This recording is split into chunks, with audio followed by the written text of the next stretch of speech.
को मेरा प्रणाम और छोटों को हम दिल्ली से आए हैं और अभी तक हम लोगों ने 127 मीटिंग ऑल ओवर इंडिया में करा है, जो कि पंजाब, पूरा हिमाचल, पूरा एनसीआर, पूरा दिल्ली और उत्तराखंड के बहुत सारी जगह, इवन बागेश्वर में पिछले साल हमने सारे पॉलिटिकल मंच के बीच में पहली बार उत्तराखंड एकता मंच का वहाँ पे मंच रखा था। पहले तो मैं धन्यवाद दूंगा कि भू भूमियाल जागृति मंच नाम से ही ट्राइबल झलकता है, भू और भूमियाल और जागृत करना समाज को। तो 20 से 25 मिनट में आपके साथ टेक्निकल इंफॉर्मेशन शेयर करूंगा और टेक्निकल इंफॉर्मेशन जो भी होगा यहाँ पे जो मैं आपके सामने रखूंगा वो सुप्रीम कोर्ट के डॉक्यूमेंट, ब्रिटिश पार्लियामेंट या भारत सरकार का संविधान, भारत सरकार के डॉक्यूमेंट वो आपके सामने रखूंगा। मैं तथ्य के बेस पे बात होगी। मैं जो भी बात यहाँ पे बोलूंगा उसका तथ्य है, उसके प्रूफ है, ठीक है जी। और मैं धन्यवाद दूंगा मोनू भाई का, अमित भाई का, जिन्होंने ऑर्गेनाइजेशन किया आपका। और उत्तराखंड एकता मंच हमने 7 साल पहले इस मंच को, 10 साल पहले हमने इस मंच को बनाया था, 9 साल पहले। और उत्तराखंड एकता मंच उस टाइम रजिस्टर्ड नहीं था, पर अब हमने रजिस्टर्ड करा दिया इसको। 1 लाख लोग 20 नवंबर 2016 को, 8 नवंबर को नोटबंदी हुई थी और 20 नवंबर को उत्तराखंड के 1 लाख लोग वहां रामला मैदान में आंदोलन कर रहे थे और उस टाइम पूरा देश एटीएम की लाइन पे लगा हुआ था। ये है उत्तराखंडियों की ताकत का पहला सबूत। दूसरा इस आंदोलन में हमारी 7 मांगे थी। उस टाइम हमें पता नहीं था कि एग्जैक्टली वो 5 मांगे कैसे पूरी होंगी। एक मांग थी हमारी कि दिल्ली सरकार जितनी भी जगह हमारी एकेडमी अगर उत्तरायणी होती है, कोई भी प्रोग्राम, सांस्कृतिक प्रोग्राम होता है, उसके लिए वो फंड दे। उसी के लिए दिल्ली सरकार के ऊपर प्रेशर दिया गया और दिल्ली सरकार ने इस प्रेशर में उत्तराखंड, गढ़वाली, कुमाऊनी एंड जौनसारी एकेडमी का हम लोगों ने वहां पे दिल्ली में बनवा दिया, जो कि और कहीं नहीं है, सिर्फ दिल्ली में, ठीक है। पहली उपलब्धि है। दूसरा, उसमें चाहे कितना भी फंड आता हो, उससे सारे हमारे उत्तराखंड की संस्कृति आज की डेट में पूरे दिल्ली में चली जाएगी, तो बड़े नंबर 1 पर उत्तराखंड की संस्कृति को वहां जाना महंगा जाता है, ठीक है। इसके बाद इसी साल, पिछले साल 22 दिसंबर को हम लोगों ने जंतर मंतर एक छोटा सा 1-1.5 महीना करके सारे ऑल ओवर इंडिया से सब लोगों को वहां पे बुलाया और पहली एक जनसभा हमने 50 शेड्यूल की जंतर मंतर पे करा। ये जंतर मंतर भी और रामला मैदान भी उत्तराखंड एकता मंच जो था, जो पहली बार किसी ने वहां पे भरा, इससे पहले किसी संगठन नहीं भरा। इसमें मैं बड़प्पन की बात नहीं करता, पर ये बता रहा हूं। कई लोग ये क्वेश्चन पूछते हैं कि आपके अम्ब्रेला में ही हम क्यों आंदोलन करें, तो हम ये कहते हैं कि हमारे संगठन का कोई प्रेसिडेंट नहीं है, पूरा ट्रेडमार्क रजिस्टर्ड हुआ है। दूसरी बात यह है कि उत्तराखंड एकता मंच किसी पर्टिकुलर व्यक्ति का मंच नहीं है, ये पूरे उत्तराखंड का लोगों का मंच है। तीसरा पॉइंट है, हम लोग कभी पॉलिटिकल विचारधारा में कन्वर्ट नहीं होंगे। उत्तराखंड एकता मंच एक सामाजिक मंच रहेगा। आप इसको ऐसे समझ सकते हैं जैसे कि पूरे देश को चलाने के लिए आरएसएस का है, ऐसे उत्तराखंड को सपोर्ट करने के लिए एक संगठन को हम लोग बड़ा कर रहे हैं, वो है उत्तराखंड एकता मंच। इसको आरएसएस का या प्रूफ समझिए कि ये उत्तराखंड में एक बड़ा संगठन के रूप में सरकार के सम्मुख सिर्फ सामाजिक मुद्दों को ही रखेगा। तो हम किसी भी प्रोग्राम में, चाहे उत्तरायणी कराना या रामला कराना, इस प्रकार के कोई कार्य नहीं करते। हमारे इसमें रिसर्च टीम में चाहे कटोच सर हो या डॉक्टर अजय रावत जी हो, शेखर पटेल, इस प्रकार के बहुत बुद्धिजीवी लोग हैं जो हमें सपोर्ट करते हैं और हमारी कम से कम 28 से 29 लोगों की एक रिसर्च टीम है। मैं पहले भी कह चुका हूं कि ये 2 कमेटी के माध्यम से चल रहा है।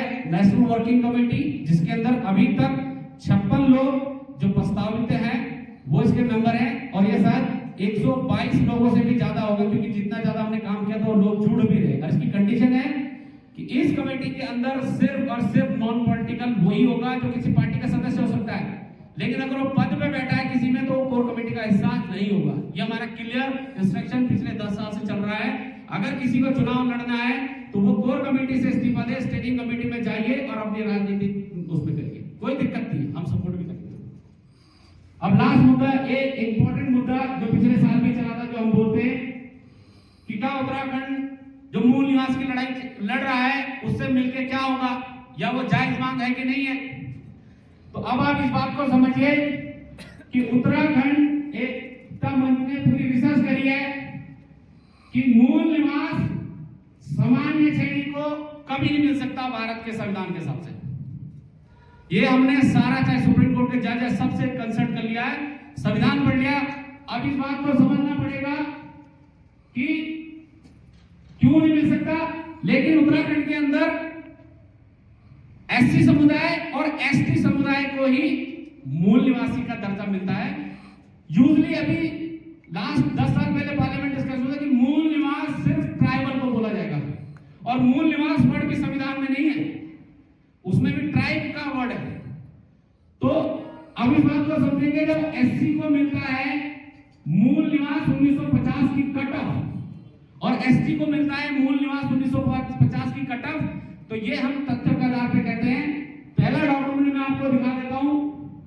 ये डॉक्यूमेंट बेसिकली एससी समुदाय का, अगर आप यहां पे नोटिस करेंगे तो ऑर्डर 1950 लिखा हुआ है, और ये 11 अगस्त 1950 को भारत के संविधान में ही उन्होंने कहा कि इन लोगों को मूल निवास 1950 की कट ऑफ दी जाएगी।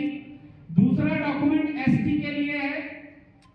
एसटी में भी अगर आप देखेंगे तो 1950 ये 6 सितंबर को दी गई थी। अब आप समझिए कि इन दोनों के पास 1950 की कट ऑफ क्यों दी गई। उसका रीजन है कि एससी समुदाय के साथ भेदभाव हुआ है और उनको ऊपर उठाने के लिए आरक्षण की रणनीति बनाई गई। उस टाइम जब संविधान लिखा गया तो उसी रणनीति के माध्यम से उनको 1950 की कट ऑफ दी गई, ताकि कोई दूसरा व्यक्ति लाभ ना ले, उस क्षेत्र को उन्हीं को लाभ मिलेगा ताकि ऊपर आए। एसटी का क्यों? क्योंकि एसटी एक भिन्न इलाके में रहता है, उनकी एक अलग संस्कृति होती है, उनको बचाने के लिए एसटी का 1950 का कट ऑफ दिया गया। लेकिन एक मांग 2-3 साल पहले उठी कि हमें मूल निवास चाहिए 1950। मूल निवास मिल भी जाएगा हमें 1950 का, उसके लिए हमें 521 सांसद चाहिए। कहां से लाएंगे संविधान के अंदर एक लाइन चेंज करने के लिए?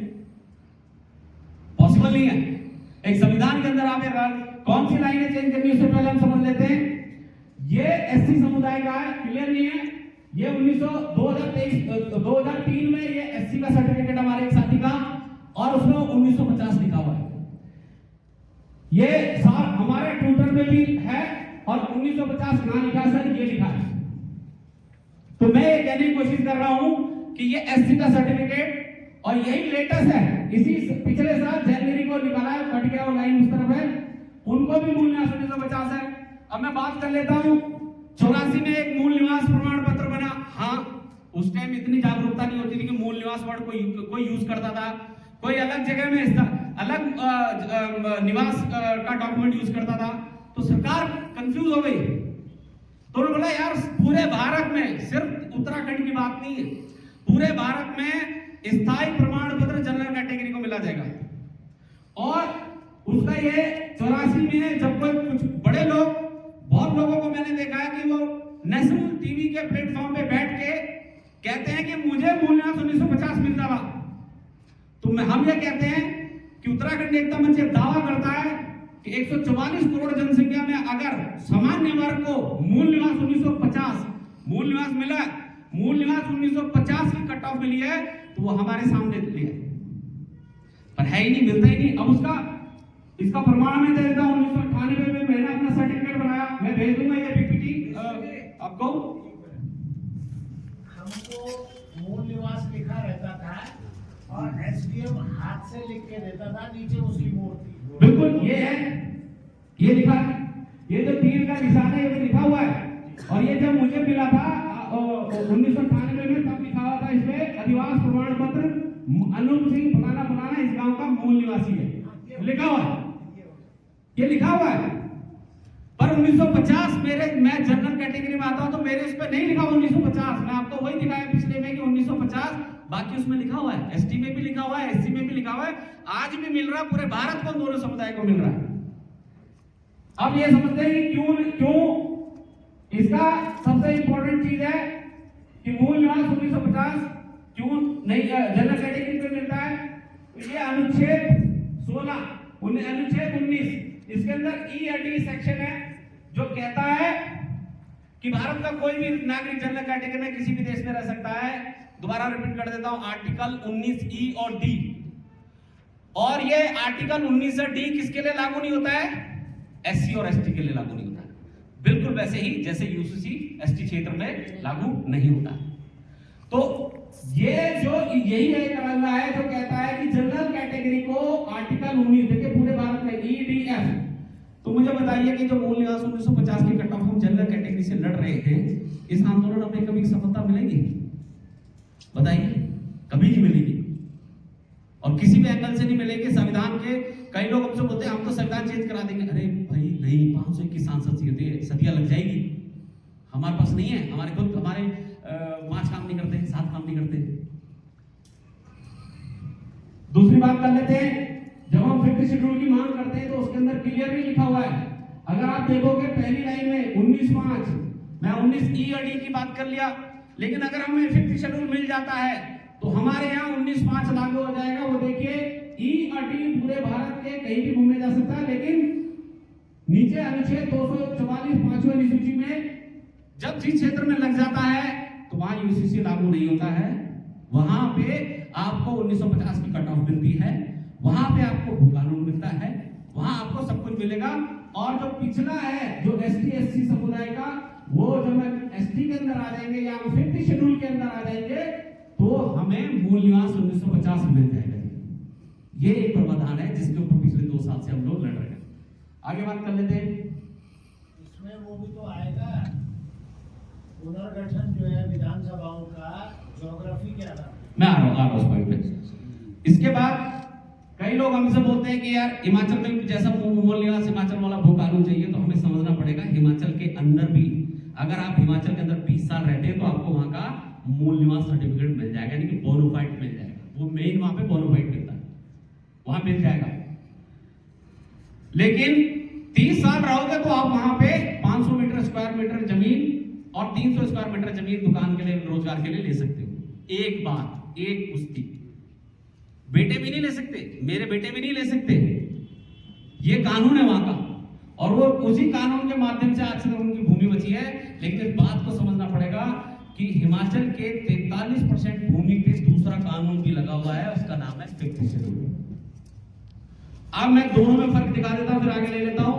हिमाचल का जब 2 कानून की बात करते हैं तो ये सब गलत धारणा है कि हिमाचल के अंदर जमीन नहीं बिकती है। मैं आपसे कह देता हूं, आप लोग 4 लोग ट्रस्ट बनाइए, हिमाचल गवर्नमेंट के साथ करिए कि हम यहाँ पे 2-3 करोड़ का इन्वेस्टमेंट करेंगे, वो आपको जमीन दे देगी।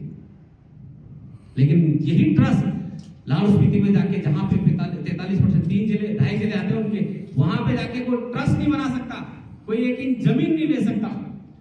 तो हर राज्य का हिमाचल में 20 साल है, उत्तराखंड में 15 साल है, छत्तीसगढ़ में 15 साल है, और भी जगह जगह 15 से 20 साल। मैक्सिमम हिमाचल का ही है जो 30 साल है जमीन के लिए, और इसके अलावा 25 साल है, बस इससे ज्यादा नहीं है। अब इस बात को समझ लेते हैं कि मूल निवास वर्ड फिर आया कहां से। 2012 में किसी ने पिटीशन डाली कि भाई देखो ऐसा है, मूल निवास भू कानून हमें समझ नहीं आ रहा, हम भी तो उत्तराखंड के पार्ट है। तो सरकार ने पूरे देश में एक बात बोली, और वो डॉक्यूमेंट के आधार पे बोली। ये डॉक्यूमेंट 2013 में रिलीज किया, ये है यहाँ पे, इसका मैंने अटैचमेंट भी दे रखा है।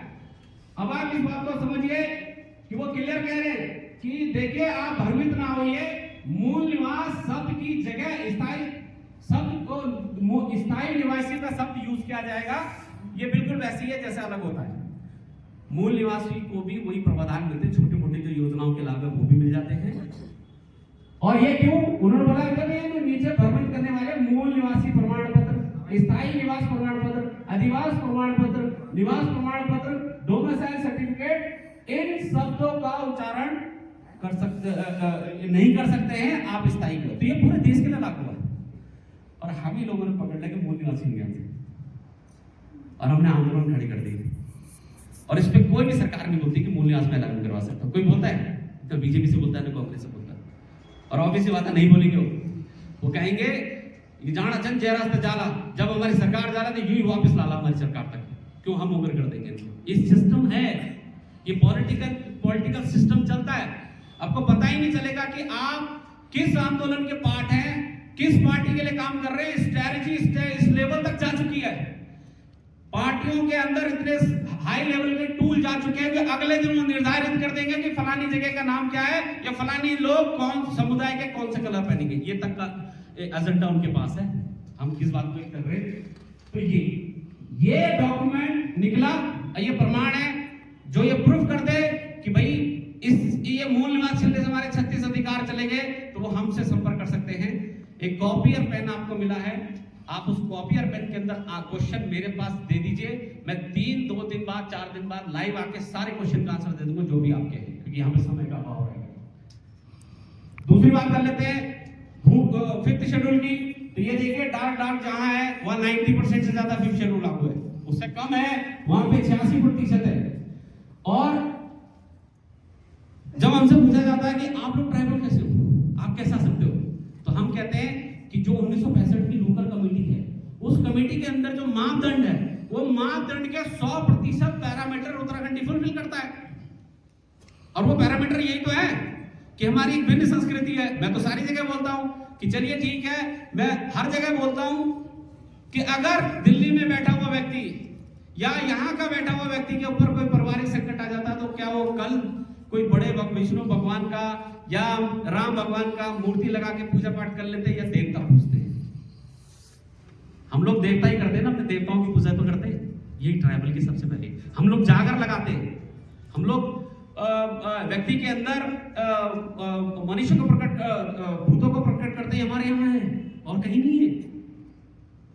दूसरी बात, 5वीं अनुसूची 11 पहाड़ी राज्य यानी कि 9 पहाड़ी राज्य 2 केंद्र शासित प्रदेशों में से 10 जगह लगी हुई है, एक ही राज्य छूटा, एक ही पहाड़ी छूटी और वो है उत्तराखंड। सिलीगुड़ी से लेकर कश्मीर तक सबके पास कुछ ना कुछ है। चाहे आप 371 अरुणाचल प्रदेश के पास चले जाइए, मेघालय, त्रिपुरा, आसाम, इनके पास चले जाइए 6 शेड्यूल है, या ऊपर आ जाइए हिमाचल के पास चले जाइए तो वहां पे भू कानून है, टेम्परेरी कहता हूं मैं उसको कभी भी चेंज कर सकती है सरकार। और जो परमानेंट भू कानून है वहां का वो है लाहौल स्पीति के अंदर। तो आप इस बात को समझिए कि संविधान के हिसाब से अगर इन जंगल नदियों पे अगर अधिकार चाहिए तो तीन ही प्रावधान है संविधान के अंदर। पहला है आपका 371, वो तब मिलेगा जब आप ट्राइबल बन जाओगे, उससे पहले नहीं मिलेगा। बहुत लोगों में देखा है जब अपने बैनर तले मांग उठा देगा 371, तो उनको समझना पड़ेगा 371 तब मिलती है, 371 ट्राइबल की कृषि भूमि में लगती है बस। लेकिन जो 5वीं अनुसूची है वो क्षेत्र पे मिलती है, जो वहां के लोग रहते हैं उनके क्षेत्र में 5वीं और 6ठी अनुसूची मिलती है। और बड़ी बात कह लेते हैं, ये कुछ पैरामीटर है कि हम लोग किस प्रकार से हमारे पैरामीटर है। तो जब हम ये कहते हैं कि 5th शेड्यूल पहाड़ पे लगाओ, तो हम ये नहीं कह रहे कि कोई नई मांग है। ये मांग हमारी एक राइट हमारे पास था, ये मैं नहीं कहता, ये ब्रिटिश पार्लियामेंट के डॉक्यूमेंट कहते हैं, भारत सरकार के डॉक्यूमेंट कहते हैं। मैं आपको फॉरेस्ट एक्ट दिखाता हूं। 1927 का फॉरेस्ट एक्ट पहाड़ में लागू कर दिया गया। क्यों? क्योंकि वेल्स नाम की कंपनी को बेट किल्ली बनाने का एक कॉन्ट्रैक्ट देना था, तो उनको लकड़ियां चाहिए थी, तो लकड़ियां तो मिल नहीं सकती, लकड़ियां तो हिमाचल से कोई काट नहीं सकता, मेघालय से काट नहीं सकता, तो बोले अब क्या करें, तो उत्तराखंड में है फॉरेस्ट एक्ट लागू करो। 1972 में फॉरेस्ट एक्ट उन्होंने लागू किया, और जैसे ही फॉरेस्ट एक्ट लागू हुआ सबसे पहले हमारी आदरणीय गौरा देवी जी ने जब आंदोलन किया तो हमने क्या बोला उसको, पर्यावरण आंदोलन। अरे क्या चीज पर्यावरण आंदोलन, बगराम कटदन लगड़ाम लादन काटीदन है। हमारे यहाँ रूल है कि एक पेड़ लगाएंगे, काटेंगे तो 4 लगाएंगे, है ये रूल है, हिमाचल में भी चलता है। लेकिन मुझे बताइए वो उसको पर्यावरण का आंदोलन बना दिया गया, और जो उस टाइम की बात थी कि हमसे नदी और जंगल छीनेंगे, वो आंदोलन दब गया। उसके बाद किसी को पता ही लगा। अब ये डॉक्यूमेंट देखिए, इसमें क्लियर मेंशन है भारत का फॉरेस्ट एक्ट है 1927 का। The management of the sub forest the Kumaon panchayat, पहले इसको कुमाऊं का ही पूरा बोलते थे, तो पूरा लगा के rule issued the under article 6, यानी कि उस टाइम पहले आजादी से पहले 6 शेड्यूल ही होता था, 5th नहीं होता था। आजादी के बाद 5th और 6th 2 टुकड़े कर दिए संविधान के हिसाब से। तो ये कानून 1931 में उत्तराखंड के पहाड़ में लागू कर दिया गया था। और क्यों लागू किया? क्योंकि 1931 से पहले नॉन रेगुलेटेड एरिया घोषित किया था उत्तराखंड को, और नॉन रेगुलेटेड एरिया का मतलब होता है कि हमारे खुद के कानून होते थे, खुद के पटवारी होते थे, खुद के हमारे प्रधान होते थे, जो सारे के सारे निर्णय लेते, सब कुछ होता था। जिस दिन 1931 में लगा था, उसी दिन के बाद 1935 में उत्तराखंड को पूर्ण बहिष्कृत क्षेत्र में डाल दिया गया था। ये ब्रिटिश पार्लियामेंट में मिले सारे डॉक्यूमेंट, और भारत सरकार में भी मिले, और हमारे उत्तराखंड के महान लेखकों ने भी इसके ऊपर लिखा था। तो पूर्ण बहिष्कृत और अर्ध बहिष्कृत का मतलब समझिए। अर्ध बहिष्कृत होता है कि जहां पे राजा या शासन का थोड़ा हस्तक्षेप रहेगा, और पूर्ण बहिष्कृत का मतलब होता है कि यू आर कंप्लीटली ट्राइबल। आप अपने नियम खुद बनाइए, आपको जीने का अधिकार है। आपके यहाँ स्पेशल एक कमीशन भी लगाया जाएगा कि आपके किस प्रकार के नियम बनाने चाहिए। ये पूर्ण बहिष्कृत क्षेत्र में आते हैं।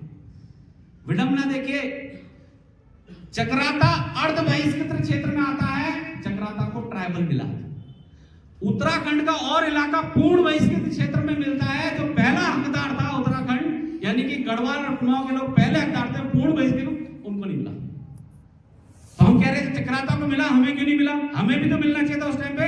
लेकिन प्रॉब्लम यही है कि हम में से किसी ने आवाज नहीं उठाई। चक्राता में गुलाब सिंह जी ने और उनके मतलब आदरणीय गुलाब सिंह जी ने मांग उठाई, उन्होंने वहाँ अपने यहाँ पे ट्राई घोषित करवाया।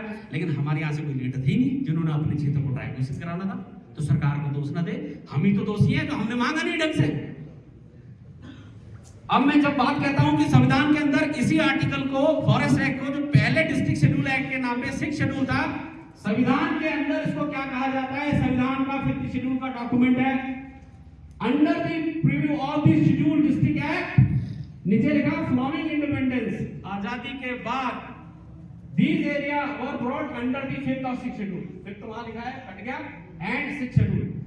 डिस्ट्रिक्ट शेड्यूल एक्ट को आजादी के बाद 5th और 6th शेड्यूल के नाम से जाना जाएगा। ये भारत सरकार का 5th शेड्यूल का संविधान का डॉक्यूमेंट है। तो जो मैंने इससे पहले आपको दिखाया कि शेड्यूल डिस्ट्रिक्ट एक्ट तो हमारे उत्तराखंड में 1931 में लागू था, 1921 में नॉन रेगुलेटेड एरिया घोषित था, 1935 में पूर्ण बहिष्कृत क्षेत्र घोषित था। उसके बाद आजादी के बाद हमने किसी ने ध्यान नहीं दिया, और हम लोग 1972 के बाद धीरे धीरे हम लोगों ने माइग्रेशन करना स्टार्ट कर दिया। और हो सकता है पॉपुलेशन 1 करोड़ 20 लाख है जो माइग्रेट हुई है। इतनी बड़ी पॉपुलेशन बाहर गई है। और अब बात कर लेते हैं एक और पॉइंट की कि ये पॉपुलेशन कैसे अंदर आएगी। तो मैं कहता हूं थोड़ी देर में लगे रिवर्स माइग्रेशन। हमारे एक आदरणीय अनिल बलूनी जी ने कहा था कि मैं 1 लाख लोगों को रिवर्स माइग्रेशन करवाऊंगा, उनके वोटर कार्ड उत्तराखंड शिफ्ट कराऊंगा। मैंने बोला उसके बाद आप मुझे 2 क्वेश्चन का आंसर दे दो। बोले पहला, मैंने बोला मुझे बताइए चक्राता की लड़की गढ़वाल और कुमाऊं के लड़के से शादी क्यों नहीं करती? क्या इसका आंसर नहीं कर पाता? तो मैंने बोला ये बताइए कि उत्तराखंड में 35 साल के युवा बेरोजगार क्यों हैं, उनकी शादियां क्यों नहीं हो रही है? क्या इस पे भी नहीं है? तो मैंने कहा सर ऐसा है कि लाहौल स्पीति के अंदर जो ट्राइबल है वो लड़की इसलिए बाहर शादी नहीं करती है क्योंकि उसको पता है जैसे ही मैं नॉन ट्राइबल के साथ शादी करूंगी तो ये अधिकार मेरे तक सीमित रहेगा, आगे मेरे बच्चे को नहीं जाएगा। इसलिए इतना बड़ा अधिकार एक लड़की जल्दी नहीं छोड़ती, उसके माता पिता नहीं छोड़ने देते। वो आपको कितना कितना कितना बड़ा अधिकार आप समझ सकते हैं उसको। एग्जाम्पल समझिए, एक लड़की मणिपुर की है, राजनगर की। मैंने पूछा यार आप तो बहुत गरीब थे, ऐसे कह रहे मैं ट्राइब के अंदर आती हूँ। उसने एक इंटरनेशनल पेपर क्रॉस किया, इंटरनल पेपर की 57 लाख रुपए फीस थी। किसने दी? भारत सरकार ने, जस्ट बिकॉज ऑफ कि वो ट्राइबल है। ट्राइबल और कोई बच्चों की प्रगति के लिए ट्राइबल के बच्चों को पैसा भारत सरकार देती है। अगर ये लाहौल स्पीति बगल में जहां पे 43% वो लगा हुआ है, तो आपको पता है उन 2 जिलों में और पांगी के इलाके में कितना पैसा हर साल दिया जाता है? 1800 करोड़, 200 करोड़, सॉरी 2000 करोड़ या 2200 करोड़। ये पैसा लाहौल स्पीति को दिया जाता है। कब? जब रोड पूरा बना दी जाती है, हॉस्पिटल बनाए सिर्फ गांव के विकास के लिए। और इस बात को तो समझिए, थोड़ी देर पहले भाई कह रहे थे कि ये शहर बढ़ता चला जाएगा और यहाँ पे ग्राम सभा खत्म हो जाएगी, अब नगर निगम आ जाएगा, ऑब्वियसली आएगा। लेकिन मुझे एक बात बताइए कि पूरे भारत में सबसे मजबूत क्या है? संविधान। संविधान से मजबूत अगर देखा जाए तो क्या भारत सरकार आपके जमीन को ले सकती है? गांव की जमीन को? अरे ढेरी ले लिया उन्होंने। अगर यहाँ पे 5th शेड्यूल लागू होता ना और हम होते तो ये टिहरी डैम कभी नहीं बनता। क्यों? क्योंकि सारी पावर किसके पास होती? ट्राइबलों के पास होती। एग्जाम्पल दे देता हूँ, लाहौल स्पीति के अंदर एक डैम बनना था। वो डैम 2800 किलोवाट का पारित किया था और उन्होंने क्या करा, 2800 की जगह 3800 कर दिया। और उन ग्राम पंचायत वालों ने बोला भैया हमने 3800 का तो नहीं दिया, 2800 का दिया। और उन लड़कों ने छोटा सा एक आंदोलन किया, कॉलेजों में करा और वो 1000 किलोवाट का जो डैम था बनना था उसको आगे शिफ्ट कर दिया गया। ये पावर किसके पास है सर? एक ग्राम पंचायत का। और हमारे यहाँ तो रास्ता तो बाहर वाले रोक दे रहे, सरकार तो दूर की बात है। तो ये जो प्रावधान है, अभी थोड़ी देर पहले एक और सज्जन ने, हमारे मेरे मित्र ने भी कहा था कि हमें 100% टिहरी डैम पे चाहिए। अरे जिस दिन ये 5th शेड्यूल लग जाएगा आप मार्क कर लीजिए, मुझे नहीं पता कि सरकारी टर्म्स एंड कंडीशन में उसके अंदर कितना हकदार आएगा, लेकिन 100% जॉब की गारंटी ट्राइबल्स की होती, क्योंकि नियम है कि जो ट्राइबल का क्षेत्र है सबसे पहले रोजगार का हकदार किसको जी? ट्राइबल्स को, बाहर वाला ले ही नहीं सकता है। और दूसरी बात, एक और सज्जन ने मुझसे बोला हमारी तो भूमि जा चुकी है, अब क्या करोगे तुम? तो मैंने बोला ये जो भू कानून लगेगा तुम्हारी भूमि वापस नहीं लाएगा। लेकिन अगर 5th शेड्यूल लागू हो गया, ये मैं नहीं कहता, है समानता रिपोर्ट कटी 2073 की बात है, आंध्र प्रदेश में जिस इलाके में 5th शेड्यूल लागू था वहां लोग खनन का कर दिया था। एक बंदे ने PIL डाली और सीधा PIL से सुप्रीम कोर्ट ने राज्य सरकार को निर्देश दिया कि यहाँ पे जितने भी माइनिंग के काम है सारे स्टॉप कर दो। ये प्रूफ है इसका, ये डॉक्यूमेंट भी पड़ा हुआ है। उन्होंने बोल दिया directly stop all mining operations. जैसे 5th शेड्यूल लागू हो जाएगा, जितने भी उत्तराखंड के अंदर माइनिंग के लिए हम लोग आंदोलन कर रहे हैं, जरूरत नहीं होगी। 5th शेड्यूल लागू करिए, आपको माइनिंग के सारे प्रोजेक्ट क्या हो जाएंगे सर? स्टॉप हो जाएंगे। सारी राजनीति वोट बैंक पे घूमती है। हमारे वोट बैंक कितने? कई लोग बोले तुम बाहर काम क्यों कर रहे हो, तुम उत्तराखंड में क्यों नहीं कर रहे? अरे उत्तराखंड में हमारे लोग मनरेगा की स्कीम से पढ़ रहे हैं, और जो जिन्होंने इस उत्तराखंड को संवारना है वो तो बाहर पड़े। तो 9 लाख लोग तो पंजाब में, 25 लाख दिल्ली में, 15 लाख NCR में, 2.5 लाख आपके चंडीगढ़ में, लखनऊ में चले जाइए 5 लाख, ऐसे कर करके तो आपकी आबादी तो बाहर है। तो मजबूरन हम उनकी चेतनाओं को जगाते हैं और भगवान की कसम, धारी देवी की कसम, तन मन और धन से वो लोग पूर्ण समर्थन करते हैं, क्योंकि उनको अपनी संस्कृति। जंतर मंतर में आदरणीय MLA साहब आए थे, उन्होंने बात रखी, लेकिन जैसे ही हमने बात रख के नीचे रखा तो एक व्यक्ति आया कि मैंने आपका टेंट का बिल दे दिया 32,000 रुपए का, और कहा 1,01 बस का, जिस दिन रामला मैदान भरोगे हम डोनेशन देते हैं आपको 101 बस का, बड़ा बिजनेसमैन था। तो मैं ये कहने की कोशिश कर रहा हूं, जब मुद्दा स्ट्रांग होता है तो धन की कोई कमी नहीं होती है, और जब विचार बड़े सही होते हैं, जब आपकी कोई आइडियोलॉजी होती है रोजगार की, तो जो आइडियोलॉजी होगी उसी को फॉलो करेंगे। मैं रोजगार पे एक और बात बोल देता हूँ, उत्तराखंड की सबसे बड़ी पीड़ा यही तो है रोजगार यहाँ मिल जाए हम जाएंगे नहीं। लेकिन मुझे एक चीज और बताइए कि रोजगार के लिए ऐसा कौन सा आंदोलन चल रहा है जिसमें हमें रोजगार मिलेगा? ऐसा कौन सा आंदोलन है जो रोजगार दिलाएगा? कोई नहीं है। अरे रोजगार तो जिस दिन मिलेगा, जिस दिन 5th शेड्यूल लागू होगा उसी दिन सबसे पहले आप पहाड़ की जनसंख्या, मैं पहाड़ की जनसंख्या की जब बात करता हूं तो आप ये समझिए लक्षद्वीप में 95% ट्राइबल लोग रहते हैं, तो आरक्षण कितना हुआ सर वहां पे? 95। 86% आपका नागालैंड में रहते हैं, तो आरक्षण कितना हुआ वहां पे? 86। लेकिन ओबीसी का आप समझिए, ओबीसी कुछ भी कर लीजिए 52% जनसंख्या को 27% ऑप्शन मिलता है पूरे भारत में, और हमारा पेट ओबीसी से नहीं भरेगा। हमें चाहिए हमारा बच्चा जल्दी प्रगति करे, और वो सिर्फ 5th शेड्यूल से हो सकता है। ओबीसी आपको इकोनॉमिक बेनिफिट दे सकता है, लेकिन 5th शेड्यूल आपको 50% का आरक्षण पहाड़ में, 7.5% का आरक्षण सेंटर में, और 3 लाख लोगों को जो ग्राम पंचायत ट्राइबल एडवाइजरी काउंसिल के साथ जो कनेक्टेड होती है, क्योंकि 5th शेड्यूल लगते ही सबसे पहले क्या होगा? 2 साइड फंडिंग। पहली फंडिंग कौन करेगा? राज्य सरकार। दूसरी मोटी 80% की फंडिंग कौन करेगा? भारत सरकार। मैंने थोड़ी देर पहले बताया ना 1800 करोड़ रुपए का लाहौल स्पीति को पैसा मिला है।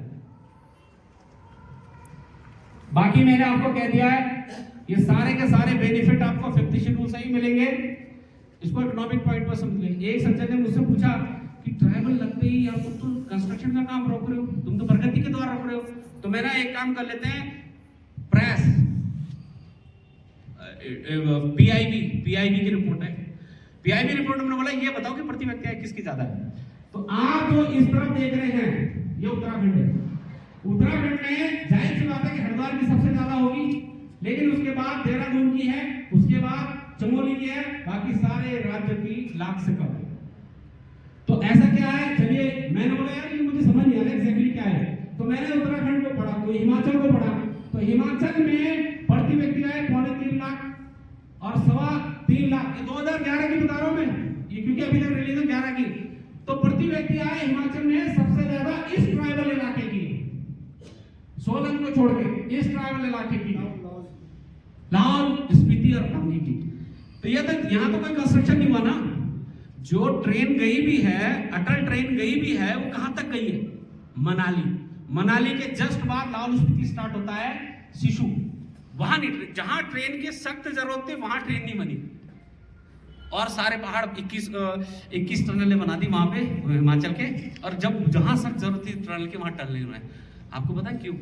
क्योंकि वहां के लोगों ने, ग्राम पंचायत के लोगों ने अपना नो ऑब्जेक्शन सर्टिफिकेट नहीं दिया।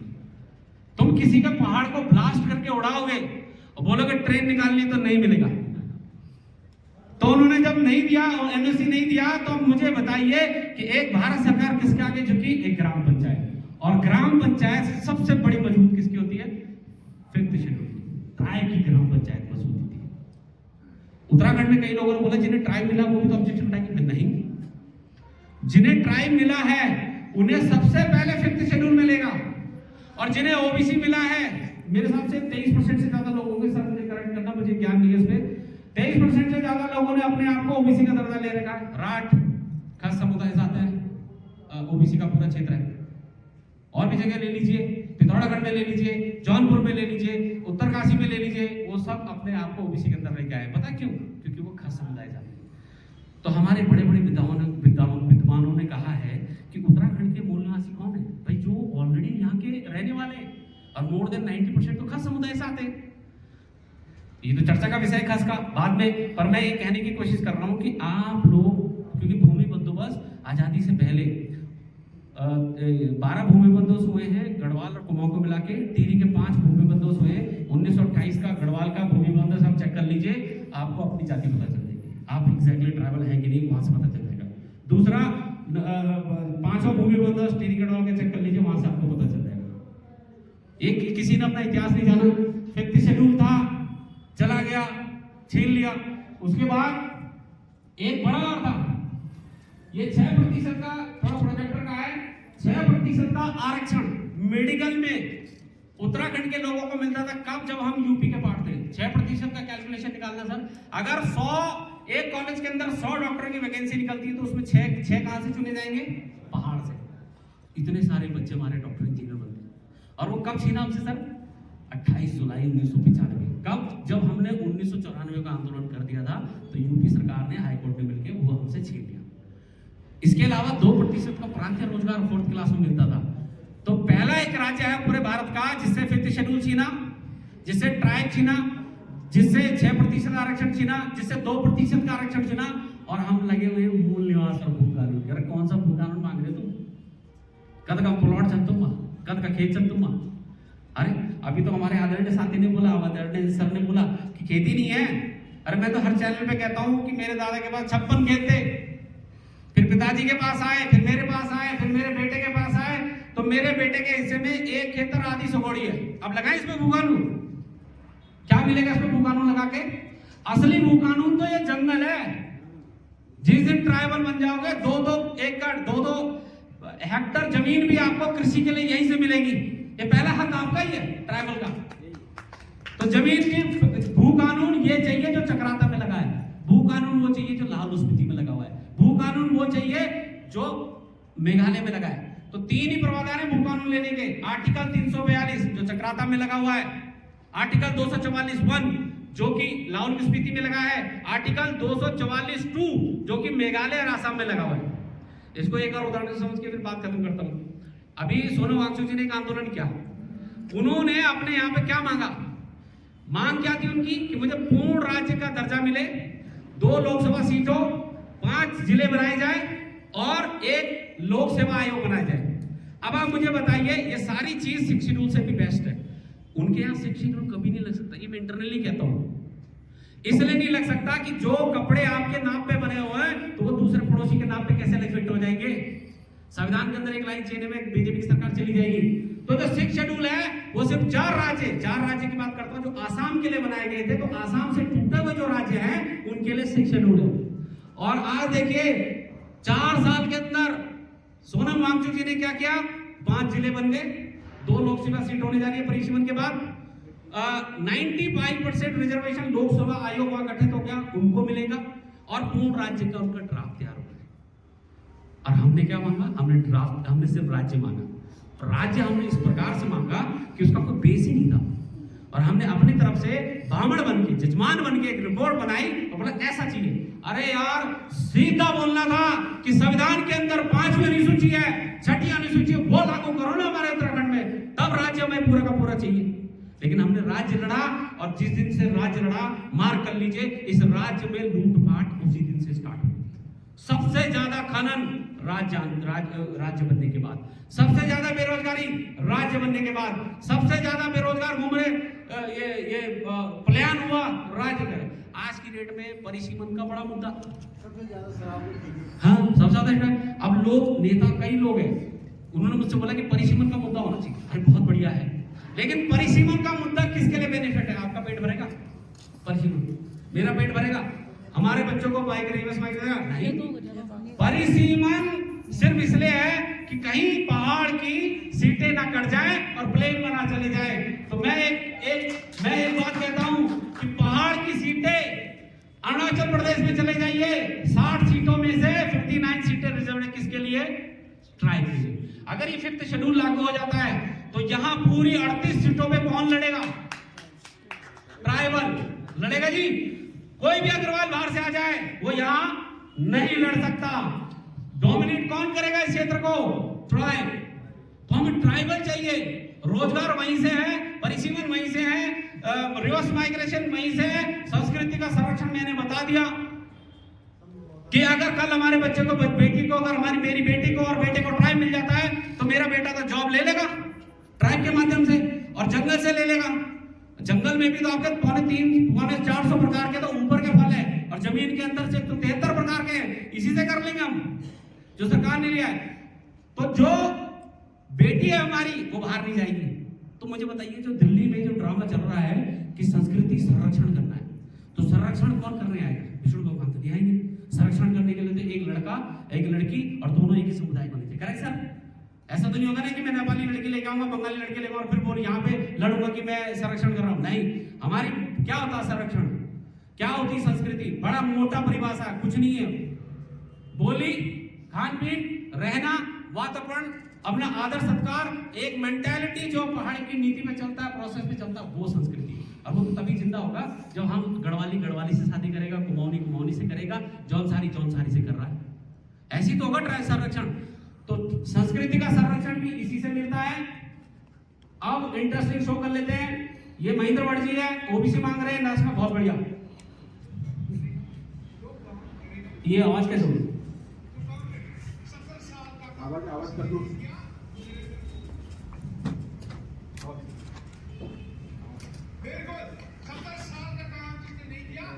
थोड़ा बढ़ा देना,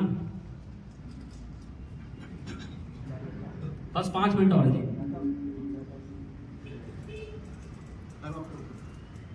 जो काम करेगा उसके साथ है। जो काम करेगा, 70 साल का काम किसी ने नहीं किया, नरेंद्र मोदी ने पहले कर दिया।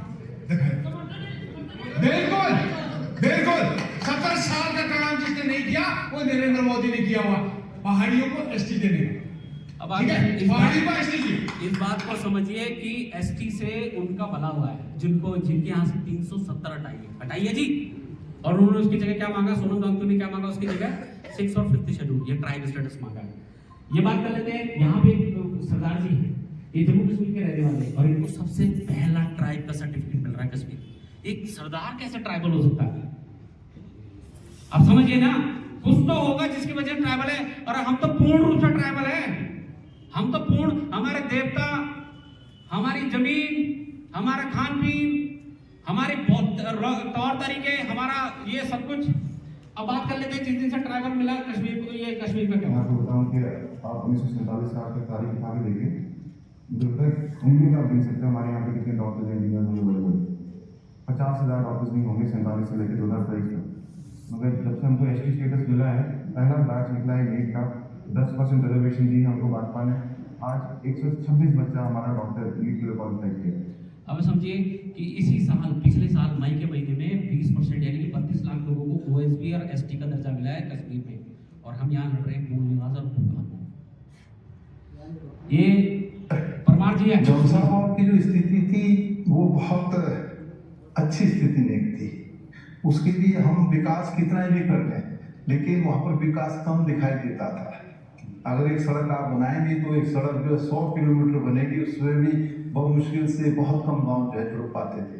ये स्थिति वहाँ पर थी, लेकिन सोच थी उनकी, उन्होंने कांग्रेस में रहते भी 1967 में जौनसाबाद को जनजाति का दर्जा दिलाने का काम किया, और मैं कह सकता हूँ कि जनजाति का दर्जा जौनसाबाद के लोगों के लिए मील का पत्थर था। उसके बाद वहाँ के नौजवान साथियों को रोजगार मिला। आज हम कह सकते हैं कि देश के किसी भी कोने में आप चले जाए, जौनसाबाद का व्यक्ति आपको वहाँ पर मिलता है, तो हमको लगता है कि हमको आगे बढ़ाने में जो उनकी सोच थी, पता क्या सौभाग्य हमारा ये है कि उत्तराखंड राज्य की तरह अन्य क्षेत्रों में जिस तरीके से बाहर के लोग आकर के जमीन खरीद रहे हैं, लेकिन हमारा जो चक्राता है इससे अछूता है, क्योंकि जनजातीय क्षेत्र है, ट्राइबल लैंड जो है। चक्राता में जमीन नहीं खरीद सकते आप, पता है आपको इस बात का? ट्राइब इलाका है, और अगर ये ट्राइब हम पे पहले से होता तो आज उत्तराखंड में भी कोई जमीन नहीं खरीद पाता। एक लड़का है जनजाति होने से हमारा क्या लाभ मिला है। तो basically I just an example कि मेरे गांव में 3 आईएएस ऑफिसर्स हैं एंड लाइक अराउंड 30 परिवार। मेरे गांव में 3 आईएएस ऑफिसर हैं, 30 परिवार हैं, 30 में से 28 लोग स्टेट सेंट्रल गवर्नमेंट की जॉब में, 2 स्टेट की गवर्नमेंट जॉब में। और मैं आपको आज बता दूं, चक्राता की जो प्रति व्यक्ति आय है या नीतिमाणा की जो वहाँ पे चक्राता की प्रति व्यक्ति आय है सबसे ज़्यादा है पूरे उत्तराखंड में, हरिद्वार को छोड़ के। पता है क्यों? क्योंकि उन भाइयों को ट्राइब का दर्जा मिला और बहुत सारे अधिकार मिले, वही अधिकार हमें वापस लेना है। ये सोनम वांगचुक जी है। उत्तराखंड में भी 6 शेड्यूल हम लद्दाख अकेले के लिए नहीं कह रहे हैं। लद्दाख में जनजातीय जनसंख्या है तो 6 शेड्यूल अप्लाई होता है, संविधान में पहले से है, बना हुआ है। भारत माता ने अपने बच्चों के लिए रखा है जो उस तरह के जनजातियों से आते हैं। तो जहाँ है वहाँ तो तुरंत दिया जाए, और वैसे भी वचन है जहाँ नहीं है, हिमाचल में, उत्तराखंड में, वो कह रहे हैं उत्तराखंड में भी 5th शेड्यूल की मांग करनी चाहिए। अभी समझिए इस बात को, 5th शेड्यूल सब कुछ दे रहा है, एक कंप्लीट पैकेज है। आपको अलग अलग जंगल की लड़ाई, कई लोग जंगल कटने की लड़ाई लड़ रहे हैं, कोई हॉस्पिटल की लड़ाई लड़ रहे हैं, कोई कॉलेज की लड़ाई लड़ रहे हैं, कोई रोजगार की लड़ाई लड़ रहे हैं। ये सारे के सारे प्रॉब्लम अगर रिजॉल्व होते हैं तो 5th शेड्यूल से। अच्छा विडम्बना देखिए, हमारे ही उत्तराखंड में नेपाल समुदाय के लोग विधानसभा में फाइल जा चुकी है उनको एसटी का दर्जा के, और जिस दिन नेपाल समुदाय के लोग एसटी के अंदर आ गए उस दिन वो आपकी जमीन खरीद सकते हैं, लेकिन आपके पुरखे भी लग जाए आप उनकी जमीन नहीं खरीद पाओ या वापिस नहीं ले पाओ। पता क्यों? क्योंकि ट्राइबल की जमीन सिर्फ ट्राइबल ही खरीद सकता है, और अगर गलती से नॉन ट्राइबल ने ट्राइबल की जमीन खरीद ली है जैसे हमारे उत्तराखंड में करा है, तो end of the day 5th schedule के माध्यम से उन्हें अपनी जमीन वापिस ट्राइबल को ही बेचेंगे, नॉन ट्राइबल को नहीं बेचेंगे। ये सारा का सारा प्रावधान करते हैं। तो रिवर्स माइग्रेशन, रिवर्स लैंड, ये 5th शेड्यूल दे रहा आपको। अरे बहुत ईजी है, मैं आपको बताऊं।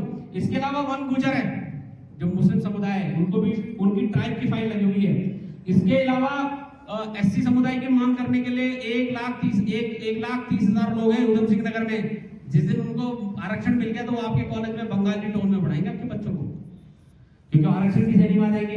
बस दो ही समुदाय है, थारो को एसटी मिल चुका है, जौनसारी को मिल चुका है, बॉक्सा को मिल चुका है, रांची को मिल चुका है और भोटिया को मिल चुका है।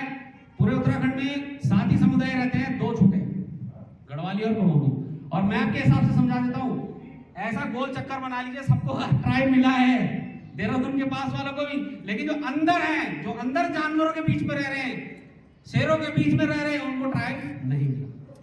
ये विडम्बना है। और ये अभी नेपाली समुदाय की फाइल लगी हुई है उनकी, ये उनके लोकसभा में सबने सुना होगा। अब विडम्बना देखिए, ये लड़का है। अब हमने क्या किया, उत्तराखंड एकता मंच ने पिछले 1.5 साल में आंदोलन चलाया, 6 महीने कोर रिसर्च करी, अभी भी रिसर्च कर रहे हैं। 95% रिसर्च कंप्लीट हुई है, हो सकता है 4-1 महीने में 100% कर देंगे। 500 पेज का लेटर ड्राफ्ट तैयार हो रहा है। शिमला में इसका एक अधिवेशन होगा, उस अधिवेशन के लिए रिटायर्ड IAS ऑफिसर है, लेफ्टिनेंट जनरल है, या आप बात कर लीजिए हॉर्टिकल्चर डायरेक्टर है, रेवेन्यू डायरेक्टर है, वो रिटायर्ड वाले हैं, वो सारे के सारे डॉक्यूमेंट को तैयार कर रहे हैं। वो डॉक्यूमेंट का साइज ही 500 पेज है। सरकार जब पहले बोली, ये सारी हमें गाइडेंस कौन देता है, जो जौनसार के पल्ली तरफ हाटी समुदाय है, हमने उनसे संपर्क किया तो उन्होंने बोला कि आपको ऐसे ऐसे लिखना है, तो वो भाई लोग हमें गाइडेंस कर रहे हैं और उसी बेस पे हमें डॉक्यूमेंट तैयार करना। ये लड़के को सुनिए। उत्तराखंड में अब लंबे समय से वन क्षेत्रों में जीवन यापन करने वाले वन गुर्जरों के दिन बहुने वाले हैं। वन विभाग ने इसके लिए उत्तराखंड में, अभी मैं एक चीज आपको दिखा देता हूं। पहले यही लड़का राजीव ढोंडियाल नाम है इसके लड़के का, ये लड़का पहले बोलता था स्टूडियो में बैठ के कि वन गुर्जरों को ट्राई का दर्जा मिल रहा है, उनके नए दिन आएंगे।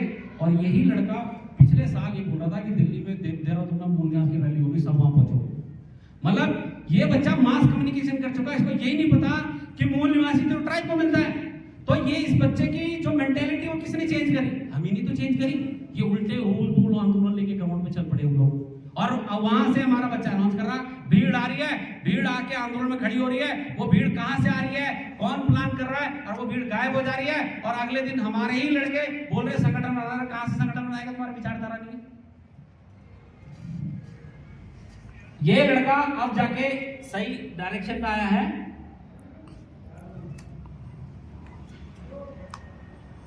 चलिए, वो इसने अब सही, इस लड़के ने, राजीव ढोंडियाल ने वीडियो निकाल दिया है कि अब 5th शेड्यूल ही एक लास्ट उपाय है उत्तराखंड के पहाड़ को बचाने के लिए। देहरादून में हमारी एक मीटिंग हुई थी, 125 लोग बुलाए थे, लेकिन मुद्दा इतना स्ट्रांग है, बुद्धिजीवी वर्ग, पत्रकार जयसिंह रावत जी ने कहा था कि मैंने पहली बार राज्य आंदोलन और वहां पे एक्स्ट्रा 70-80 चेयर बैठानी पड़ी, 450 लोग उस दिन पहुंच गए। उसका बाद हमने देहरादून में अभी तक काम नहीं किया है, अभी करेंगे। और यशवंत सिंह सर ने हमें लिखित में भी दिया है, ये लड़ाई जायज है, 90% लोग उत्तराखंड के पहाड़ में खास समुदाय से आते हैं, ब्ला ब्ला ब्ला, बहुत उन्होंने हमें दिया है, उनका ये है। अब आप इस बात को समझिए, मैं लास्ट में 2 मिनट बाद खत्म कर देता हूँ। आप कुछ भी कर लीजिए, कोई भी आंदोलन कर लीजिए, निष्कर्ष आपका पॉलिटिकली निकलेगा। ये जिस दिन 5th शेड्यूल का डॉक्यूमेंट तैयार हो जाएगा, मई के महीने में शिमला से लॉन्च हो जाएगा, और वो 5th शेड्यूल का डॉक्यूमेंट सबसे पहले विधानसभा में दिया जाएगा। क्योंकि 5th शेड्यूल को डॉक्यूमेंट को, ट्राइब की रिक्वेस्ट को विधानसभा अपने पारित को रिकमेंड करके सेंटर में भेजेगी। तो हमें वो विधायक चाहिए जो वहां उस बिल पे रिकमेंड करके बटन दबा दे, और जैसे ही ये बिल लोकसभा में जाएगा, आप समझिए ये जो काम हम कर रहे हैं ना, उत्तराखंड एकता मंच कर रहा हूं, बाहर काम कर रहा है। वहां के लोग हमने पहले ही खड़े कर दिए सारे के सारे कि अगर कल ये लोकसभा में आएगा तो आपका सांसद इसमें हाँ बोलता हुआ नजर आए, ना बोलता है। दिल्ली के सारों सांसद, चंडीगढ़ के सारी जगह। और गुड न्यूज ये है कि 3 सांसद एग्री हो गए हैं, जो कि एक लोकसभा में और 2 राज्यसभा में 5th शेड्यूल की मांग को रखने जा रहे हैं, और जल्दी ही इसके ऊपर आप देखिए बिल तैयार होगा। तो ये लड़ाई एक तरफा चलेगी। तो बस मैं यही कहूंगा कि मैं अपनी वाणी को यही पे विराम देके बोलता हूं कि आप कुछ भी कर लीजिए, जब तक आप अपनी संस्कृति नहीं बचाओगे, जब तक अपने बाहर गए हुए लोगों को वापस नहीं बुलाओगे, जब तक आप युवाओं के लिए रोजगार नहीं दोगे, ये उत्तराखंड नहीं बनने वाला। कुछ भी कर लीजिए आप, ये क्योंकि उत्तराखंड बनाने वाले लोग भी आप ही थे, और आप ही लोग बाहर चले जाओगे तो उत्तराखंड कैसे बनेगा।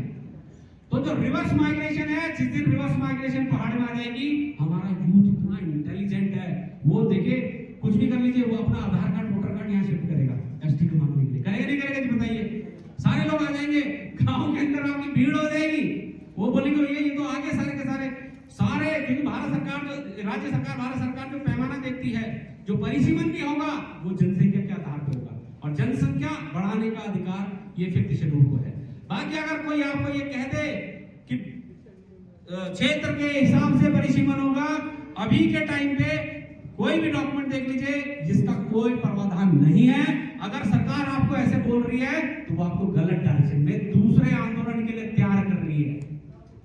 दूसरे आंदोलन के लिए मूल निवास क्या, और हम तो सोच रहे थे कि शायद ये फिफ्थ शेड्यूल समझाने में ज्यादा टाइम लगेगा, लेकिन रातों रात जिस दिन भू कानून लगा उसी दिन फिफ्थ शेड्यूल की मांग सबको समझ आ गई और सबने बोला कि भैया आप इस लड़ाई को तेज करो। हम पे इतने कमेंट आ रहे कि देहरादून में रैली करना, देहरादून में रैली करके कुछ नहीं मिलेगा। देहरादून में लोगों के पास इतना टाइम है कि किसी पे झामड़ा लगता तो 3000 लोग इकट्ठा हो जाते।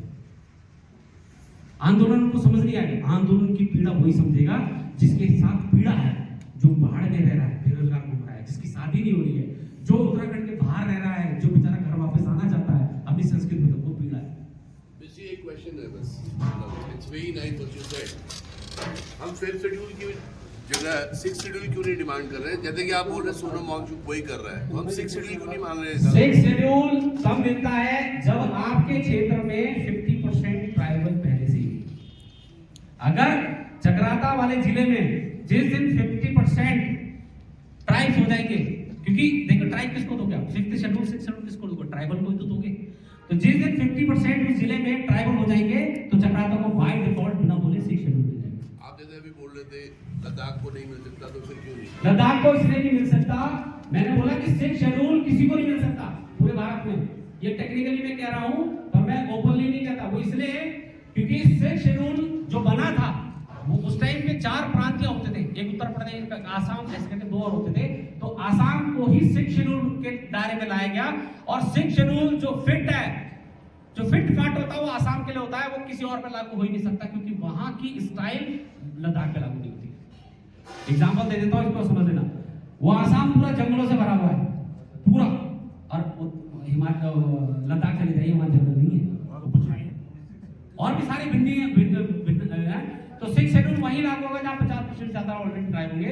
और फिफ्थ शेड्यूल इसलिए हमें मिलेगा क्योंकि 1972 में हमारे पास था, नॉन रेगुलेटेड एरिया था, पूर्ण बहिष्कृत क्षेत्र था।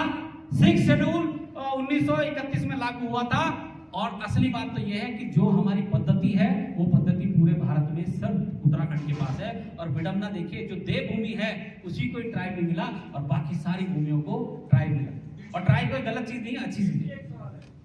आप कह रहे हैं कि मूल निवास यहाँ जो जनरल वाले हैं, सामान्य उन्हें नहीं मिल सकता। आज अगर मूल निवास एसटी और एससी को भी मिल रहा है तो उस स्थायी निवास या मूल निवास प्रमाण पत्र के आधार पर नहीं मिल रहा है। अगर मूल निवास तो उन्हें अलग ही प्रमाण पत्र बनाना पड़ेगा, और जिसकी आप बात कर रहे हैं कि उन्हें मिल रहा है वो जाति प्रमाण पत्र वो अलग चीज़ है। और मेरे पास दोनों डॉक्यूमेंट है जो वर्तमान में चल रहे हैं। बिल्कुल। तो जो हमें 1967 वाला है वो जाति प्रमाण पत्र है, उस आधार पर वो कर सकते हैं।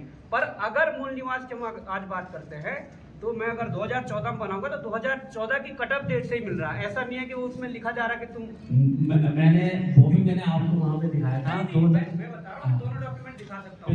मूल निवास अगर छीना गया है तो ये बड़ी लड़ाई है। ये नहीं है कि एसटी एसटी को मिल रहा है। मैं आ रहा हूँ, उसी पॉइंट पे आ रहा हूँ। मैं आपका क्वेश्चन समझ गया, मैं समझ गया। आप मूल निवास 1950 मैंने आपको थोड़ी देर पहले 2013 का एक डॉक्यूमेंट भी लगाया। वो मैं समझ गया। नहीं टेक्निकल देखिए, ये डॉक्यूमेंट मैं आ रहा हूँ उस पॉइंट पे, ये मैं आ रहा हूँ उसी पॉइंट पे। देखिए मूल निवास ये पहले मैंने दिखा दिया, ये भारत सरकार का डॉक्यूमेंट है, ये आपको भारत सरकार की साइट पे मिल जाएगा।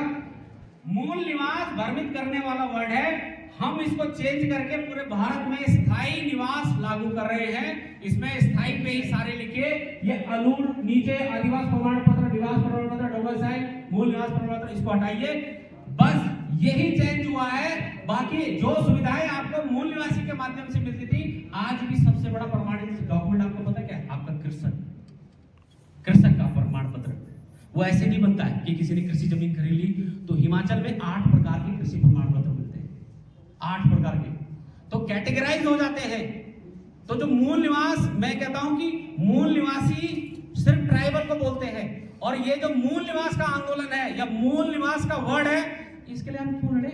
जब हमें सारा कुछ फिफ्थ शेड्यूल से ही मिल जा रहा है और मूल निवास बाय डिफॉल्ट फिफ्थ शेड्यूल से मिल जा रहा है, तो अलग से क्यों लड़े? हम बताइए।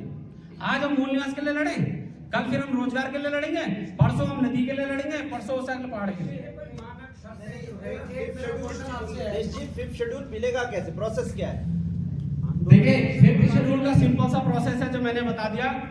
फिफ्थ शेड्यूल अगर आपको चाहिए तो सबसे पहले आपको ये प्रूफ करना पड़ेगा कि आप गढ़वाली और कुमाऊरी हैं, और वो जो प्रूफ होगा वो आपका गांव का प्रधान पटवारी देगा। और फिर ये जिस टीम के रिसर्च हम लगे पड़े हैं उसके अंदर पूरी एक तरह से पोर्टफोलियो तैयार हो रहा है कि हमारे देवता कौन है, हमारी संस्कृति क्या है, हमारा रहन सहन क्या है, हमें किस चीज को बचाना है, पहाड़ हमारे लिए महत्वपूर्ण है, प्लेन के लोग पहाड़ में क्यों नहीं आने चाहिए, भारत की जो नदियां हैं वो सूखी जाएगी, पहाड़ हमारे हो जाएंगे। इस माध्यम का पूरा एक डॉक्यूमेंट तैयार हो रहा है। NCST डिपार्टमेंट में राज्य सरकार के माध्यम से वो डॉक्यूमेंट जिस दिन NCST डिपार्टमेंट में जमा हो जाएगा वो सर्वे स्टार्ट कर देंगे उस दिन। सर्वे स्टार्ट होगा, ST आपने के लिए जनजाति होना जरूरी है, कंपलसरी है। तो जनजाति है नहीं क्षेत्र, यही तो मैं आपसे बोल रहा हूँ, पहले जनजाति लागू करवानी पड़ेगी। और जनजाति के लिए जो मानक है वो पूरा क्या आज के डेट में वो है? हाँ, पूरे हैं आज की डेट में हाँ पूरे हैं। मैंने एक चीज बोला, 1900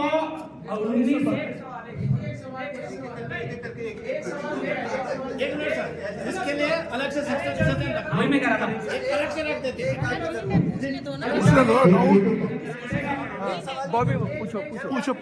क्या है आज जो जनजाति का सर्टिफिकेट बनता है? मैं लास्ट इसको बोल देता हूँ, मैं लास्ट जनजाति का जो सर्टिफिकेट बन रहा है आज भी, इनकम सर्टिफिकेट, आय प्रमाण पत्र, उसमें वार्षिक आय 4500 रुपए दिखाई जा रही है।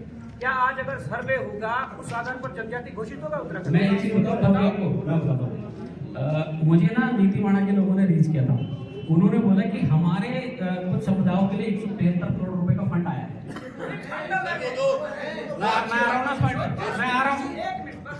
ST का लाभ लेने के लिए जो इनकम सर्टिफिकेट बनता है आज भी 4500 रुपए प्रति वर्ष इनकम दिखाता तब जाके बनता है। और क्या आज उस तरह उत्तराखंड स्थिति में है कि वो मैं आपको दूसरा चीज बता देता हूँ, मैं दिखा देता हूँ, ठीक है? मैंने डॉक्यूमेंट मैं इसको क्लियर कर देता हूँ। बॉबी भाई कह रहे हैं कि ST का सर्टिफिकेट बनवाने के लिए 4500 रुपए का वो एक आय प्रमाण पत्र दिखाना होता तब आपको ST का सर्टिफिकेट मिलता, ठीक है? क्लियर है? मुझे ये बताइए, जो सरदार आपने थोड़ी देर पहले देखा पग पहने हुए, 4500 रुपये महीना कमा रहा होगा। हमारे जोरदार में गांव है 1947 से भी पहले का पूरा मुस्लिम गांव, मैं बता रहा हूँ, मिल रहा है क्योंकि वो क्षेत्र देखिए 342 आर्टिकल 1, मैं बता रहा हूँ 342 आर्टिकल जहाँ जहाँ लगा है उनके लिए पूरे प्रवधान ट्राइब के उनको फैसिलिटी नहीं मिल रही है। पहला सवाल तो मेरा ये है कि ये जो आप ये प्रोसेस बता रहे हैं, ये पहले थ्रू विधानसभा, फिर विधानसभा इसको फॉरवर्ड करेगा लोकसभा, राज्यसभा। आपको लगता है इतनी सरल प्रोसेस है? This is very tedious process. और इसमें एक मेरे को भी ऐसी लगता था जैसे आप मैं मानता हूँ हम लोग यहाँ घर पकड़ के 70 विधायक अपने मना लेंगे, ठीक है, चलो 70 नहीं माने 40 भी मान रहे हैं तो मोर देन 50% हमारा हो गया। कुछ बीजेपी की हम पकड़ेंगे, कुछ इसकी पकड़ेंगे, कांग्रेस की। But when it will go to parliament, Lok Sabha और राज्यसभा दोनों से इसको पास होना पड़ेगा। हम कितने ऐसे लोग वो कर पाएंगे? क्या मूल निवास जो हमारे स्टेट की राइट्स हैं, जो हमारी गवर्नमेंट कर सकती है, मूल निवास हो या अब जैसे आप कह रहे हो सरदार का क्या है, मैं पंजाबी हूँ, सुनो मेरी बात, मैं गढ़वाली पंजाबी हूँ, मेरा मूल निवास है यहाँ का। मेरा परिवार 1947-48 में इधर आया था टिहरी में, और मेरा परिवार 2000 साल से पहाड़ में रह रहा है। हम नॉर्थ वेस्ट फ्रंटियर प्रोविंस के हजारा इलाके के रहते हैं, ठीक है? उसके बाद हम सीधा यहाँ पे आए टिहरी। 5 दिन मेरे परदादा पैदल चल के आए टिहरी से, मेरा परिवार, मेरी माँ भी टिहरी की है। मैं सवाल उसी पे आ रहा हूँ। तो क्या वो लोग जो 1950 से पहले के रह रहे हैं, अगर वो कोई पंजाबी है या बनिया है या कोई सरदार है, जैसे इन्होंने कहा मुसलमान इनके यहाँ गांव में रह रहे हैं, उनको ट्राइबल का मिलता है, तो वो उसमें आएंगे या नहीं आएंगे? और पहला वाला प्रोसेस हम मूल निवास उसको, मेरी बात सुनिए। हाँ, मैं समझ गया क्वेश्चन, मैं समझ गया। आप सबसे पहले तो विधानसभा में ये बहुत इजीली से पारित हो जाएगा, ये इसमें कोई दिक्कत नहीं है, क्योंकि सरकार की जब लंका लगी रहती है तो पास हो जाएगा। सर मैं कंप्लीट कर लूँ, मैं कंप्लीट कर लूँ, मैं वही कह रहा हूँ। मैं शुरू में ये बात कह चुका हूँ कि जो भी मैंने बोला है वो संविधान के हिसाब से बोला है, आगे पीछे नहीं बोला है। मैं इसको कंप्लीट कर देता हूँ सर। कंप्लीट ये है कि आप YouTube पे जाइए, और ये देखिए कि ट्रांसगिरी का बिल कैसे पास हुआ। आपको पता कैसे पास होता बिल? जब वहां पे बिल आता है, ये पूरे बिल ऐसे पास होते हैं कि भी फलानी फलानी फलानी का ये बिल आया है, आपकी क्या राय है?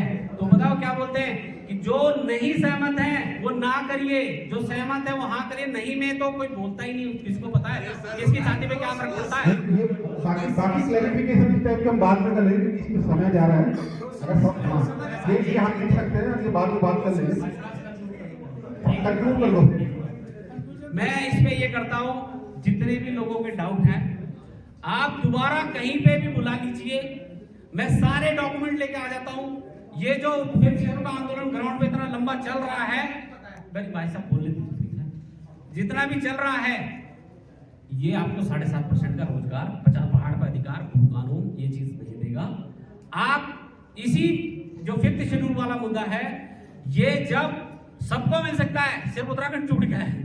अभी भी लास्ट में मैंने बोला 32 लाख लोगों को, कश्मीरियों को मिला 32 लाख, 8% ओबीसी और 20% एसटी, और इसके अलावा ट्रांसगिरी को 7 लाख, ये हाटी समुदाय को पिछले साल मिला है 7 लाख की आबादी। एक चीज समझा दीजिए, टिहरी में बैठे हुए हम, टिहरी जिले को कैसे मिलेगा एसटी? टिहरी जिले में गढ़वाली है कि कुमाऊनी है? गढ़वाली है, बस मिल जाएगा, केवल गढ़वाली बोलने से मिल जाएगा। अरे भाई साहब, भूमि बंदोबस्त देखा जाता है इस पूरे डॉक्यूमेंट में। आप मेरे मुंह पे उंगली डालें तब सुनिए। मैंने पहले कहा ओबीसी जिन लोग डिक्लेयर किया वो लोग किस समुदाय से आते थे? खस समुदाय से ओबीसी का आरक्षण मिल गया। जॉन सार के जब मैं डॉक्यूमेंट चेक करने गया तो मुझे लगा कि जॉन सार की अलग संस्कृति है, कुछ ऐसा उसके माध्यम से, लेकिन मैं गारंटी जब मैंने वो डॉक्यूमेंट निकाला भारत आर्काइवल डिपार्टमेंट से, तो जॉन सार के लोगों ने पूरे अपने आप को खस साबित किया, इस वजह से उनको ट्राइब का दरबार। उत्तरकाशी पूरा डिस्ट्रिक्ट ओबीसी, हाँ, उस स्कूल का समुदाय को ओबीसी, वहाँ पंडित और ब्राह्मण भी ओबीसी, बिल्कुल जगराता में भी यही है, खस और गोत्र। हाँ। तो केवल खस के आधार पर ही नहीं, मैं बोल ही नहीं रहा, मैं तो एक बात कह रहा हूँ, इसके पैमाने हैं। खस के आधार पे ओबीसी, इसका मैं बता देता हूँ, आइसोलेटेड मोड पे रहते हो, एक अलग संस्कृति हो, एक अलग बोली हो, और एक जटिल परिस्थिति में रहते हो, बस यही पैमाने। चलिए ठीक है जी, बहुत बहुत धन्यवाद। सवाल ले लीजिएगा, ऑफलाइन ले लीजिएगा, आप बात से पूछ लेंगे। अभी लंच का टाइम काफी डिले